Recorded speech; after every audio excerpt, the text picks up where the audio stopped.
Salutations, Stan the Fan Charles. And salutations back at you, Glenn Clark. What's going Everything on? everything is good. How about you, my friend? All good here on the Western Front. Let me Okay. recap what we did last week in week 9 as you tell everybody who we're brought to you by. Well, as always, our picks are brought to you by 1-800-GAMBLER and helpmygamblingproblem.org for free confidential services. If you or a loved one has a gambling problem, they've got you. Again, 1-800-GAMBLER, helpmygamblingproblem.org. And we're also brought to you by the Costas Inn with two great locations now 4100 North Point Boulevard out in the heart of Dundalk, and also at the Timonium Fairgrounds upstairs there at the Timonium Fairgrounds, right next to the OTB, open for lunch and dinner 7 days a week. And if you haven't tried it, man, that lunch at the Costas Inn Timonium is a great opportunity for you to sample the Costas Inn. Then take your family back for dinner sometime. All right. Love the Costas Inn. Who doesn't love the Costas Inn, Stan? It's got to be, it's anti-American if you I don't like agree. the I Costas agree Inn. with that. Last week, Glenn, you was your week to pick first, and you went 1-2. You had the Ravens. You had the Lions as your lock winner, -8.5 against Minnesota. Minnesota beat them outright. And your lock loser was Atlanta getting 5.5. And they only lost by like 1 or 2 1 point. points at New England. So you went 1-2 for the week, which had you at 13-14, plus the plus you have the one win for the teaser parlay that we did a couple weeks ago. Not teaser parlay, the parlay twist, it's called. And I am at 14-13. I went 2-1 last week. Had the Ravens like you did, Glenn.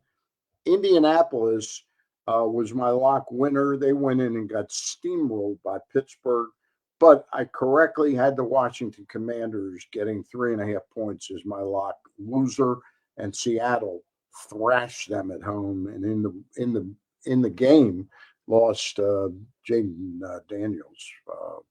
Is he out for the season, Glenn? Yeah, I haven't made it official yet that he's out for the season, but it looked awful for Yeah. sure on Monday night. Looked Well, truly wretched. yeah. All right. So this week we have the Ravens game to start off week with. The Ravens are -4.5 at Minnesota. Glenn, I'm going to give you a thumbs up if I like the Ravens and a thumb down if I like the Vikings All right. getting 4.5 points. Ravens are giving 4.5 at 1 o'clock on Sunday. In 3, 2, 1, go. Yeah. Okay. It's my You week had to first go pick. Yep. first. Go Yeah, ahead. so I'll detail. I'm looking for Lamar to really come back with a singularly good game. I think the fortifications, while not astounding, I think this Tremont Jones is going to give them a little bit extra, and I think they'll get after some things with J.J. McCarthy, who played very, very well last week against the Lions. But I think this is a game the Ravens can win. I think we'll see the tight ends get involved, and I look for Derrick Henry and Justice Hill to do some business, and maybe Keaton Mitchell as well. I understand everything you're saying, Stan. I picked the Ravens, but I am reluctant about picking the Ravens this week. I actually could see this being a close game. And it's less to do with the Vikings offense. I know they were functional last week, but J.J. McCarthy only threw for like 140 yards. They didn't ask him to do much at all. Just manage the game and not Yeah, make mistakes. Yeah. their defense was the story, and I can't help but think about 2021 and that Thursday night game the Ravens played in Miami, where they looked like a mess up against Brian Flores' coach Dolphins team. And Brian Flores, I think, is going to have some tricks up his sleeve for Sunday. Now, Lamar is much better against the blitz than he was in 2021. So I'm still defaulting to the Ravens here, Yeah, but I think they have a little bit to prove, and I would say it's reluctant that I'm defaulting to the Ravens in I, this one. I understand totally how you feel. It's not like I think it's a blowout, but Mm-hmm. I also think the Ravens get the added benefit of the Yep, the mini 3 days. bye. Yep, You I know, they get it. get the extra days. And I just think they're going to play, and I think it will take their best game of the year to beat. And that's, they played a good game in Buffalo the first week of the season. The defense crapped the bed, but they haven't played a full, complete game. And that defense, while they haven't played the greatest teams the last 3 or 4 weeks, the last 3 weeks, it's gone from like a 30-point average to a 13-point average, and some of that has to do with the caliber of Mm-hmm. opposition. Yep. But the Vikings haven't been a great team this year, so I'm looking for about a 6 or 7 point win by the Ravens. All right, Stan, you had first pick this week. Yes, I did.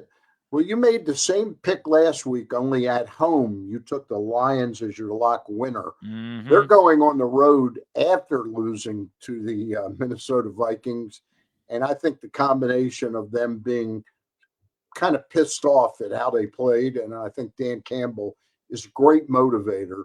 And without Jaden Daniels at quarterback for the Commanders, I don't think the Commanders have much. They've sort of had the season the Orioles had. You know, so many injuries that have depleted them, and maybe it was unrealistic to think they would jump forward that much with a second year quarterback. But I like the Lions in this spot by more than 8.5 in Yep. Washington. I think it's a big bounce back spot. I think that's a pick that I would have been all over if I had that available to me. I did this slate was weird for me this week, Stan, and I moved a couple of times and numbers moved, but I also ultimately set it on the Bears as my lock winner. And it is more to do with a Giants team that, after showing signs of life earlier this year, has not looked at all the same since losing Cam Scadaboo. Yeah. They have not had anything dynamic out of the backfield, and I think they're forcing too much towards Jackson Dart at an early point in his career without having a Malik Neighbors on the field to throw the ball to. Now, they did hold on to their defensive parts, which was maybe a little mildly surprising, but I just don't see it from the Giants at the moment. The Bears are 4.5-point favorites at home, and they got their swagger back. I get it. The Bengals defense stinks, but they went and put 47 points on the board. So I think the Bears, and they didn't even do that. They didn't throw one pass to Roma Dunze in that game. So I expect them to be a bit more balanced, and I like the Bears at home to handle 4.5 points. I hear you, but you haven't factored in one factor. Oh, Jackson Dart gets hurt. Russell Wilson comes in and wow. plays an Wow. incredible Okay. game. That Uh could huh. happen. Yeah, I'm gonna bet against it, but I hear you. I hear you. I mean, Is look, there a prop for that, Glenn? Is I there a don't. I'm prop sure for you that? can. You can bet Russell Wilson's over number. I wonder what that would be All right. set at. I'm sure you can bet it. All right. My lock loser of the week and my number changed. And you know what? I'm going back. I'm going back the way Whoa! I liked it again before we started. I'm going to stick with the Atlanta Falcons now at 6.5 points, getting 6.5 in Berlin.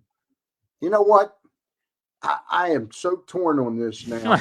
I'm going back with the other game that I All picked. right. And I always lose when I go this way. I'm going with the New Orleans Saints getting 5.5 in Carolina against the Carolina Panthers team Okay. that probably shot their load in some way, shape, or form. But I think what's his name, Bryce Young, Bryce Young. Mm-hmm. is playing a little bit better, than he was earlier in the year. Actually, a good bit better. And I think they show some signs of life. So I'm going to take New Orleans as my lock loser. I'm going to Well, stick I with think the that. real story in Carolina is Rico Dowdle, who was not the starter, has only become the starter in the last 3 weeks, and is third in the NFL in rushing. They have really found something there. including 130 yards and 2 touchdowns last week against the Packers, but too many pumps on his celebration. You know what? I like them even more now. There you I go. like this. I That's who you like like. this You bet liked them the even whole more time. That because was of Rico always Dowdle. Yeah. always the pick you were going to He's make. not related to Rico Garcia, is he? No, not Back with the related. Orioles. Back with Okay. the Orioles. They're Yep. putting their bullpen together. Yep. My lock loser for the week, Stan, is the Arizona Cardinals. They're 6.5-point dogs in Seattle. Coming off an emotional Monday Night Football win over the Cowboys, this feels like a comeback to earth spot for the Cardinals against a Seahawks team that looks really complete. The only argument I have against the Seahawks as a Super Bowl contender is they're not running the ball well enough, which is odd given the fact they have two good backs Yeah. in Walker and Charbonnet, but they are really running the ball quite poorly. But Sam Darnold's made up for it. I do wonder if at some point defenses are going to stop respecting the play action because they're just not running the ball at all. But their defense has been exceptional, obviously, with Mike McDonald leading the way, and Sam Darnold's looked really good. So I think Glenn, this is a who's going to quarterback for Arizona? Is it going to be Jacoby Brissett? Brissett. Mm-hmm. Yeah. Okay. They put Kyler Murray on IR, but they Okay. also their head coach said that even if he wasn't, that they were going to stick with Brissett as the Yeah. starter anyway. So, all right. Let me recap real quick. Glenn and I like both like the Ravens -4.5. Glenn's a little less enthusiastic than I am, but he sort of defaulted back to the Ravens -4.5 at Minnesota. My lock winner is the Detroit Lions -8.5 at Washington on Sunday. And Glenn's lock winner is the Chicago Bears -4.5 over the seemingly again hapless New York Giants.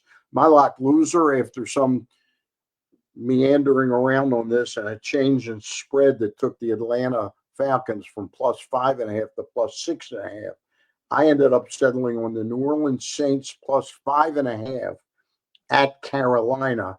Glenn's lock losers, the Arizona Cardinals, getting 6.5 at the strong Seattle Seahawks club. Was their record 7-2? yeah, they Yeah. are they are rolling. Glenn, this is the last week before Justin Sorry, Tucker is I got to apologize, Stan. They had their bye. They're 6-2. 6-2. Yep. This is the last week before Justin Tucker would be eligible Mm-hmm. to return. Do you think he will be picked up by next week? I don't know if it'll be by next week. I'm trying to think of circumstances. I know in Washington they've dealt with a kicking injury. I So heard the that Rams are muddled with their kicking situation a little bit. um yeah, Joshua Carty has been the guy. I think you're right that they were gonna do And I like think a LA is the kind of city with two football teams. yeah, It's it not could really kind of going get to, lost in the shuffle, right? yeah, yeah, Like it's not overwhelming. Yeah, yeah, I could see that. And that would make sense. You're looking for a team that believes that they have championship yeah, aspirations, and so that makes the risk worth the reward. If you're a bad team, yeah. why get involved? Why put yourself through that? But Right. for a team that wants to win, the Rams would make some sense. I don't know if it'll be next week, but I mean, I won't be surprised Justin Tucker kicking for someone before the season is over. All right. We are brought to you, Glenn, by 1-800-GAMBLER, helpmygamblingproblem.org for free confidential services, and of course, the Costas Inn. with two great locations now, 4100 North Point Boulevard, where they still serve steamed crabs, ain't stopping that. And the Costas Inn Timonium at the fairgrounds, Timonium above the grandstand, right next to the OTB.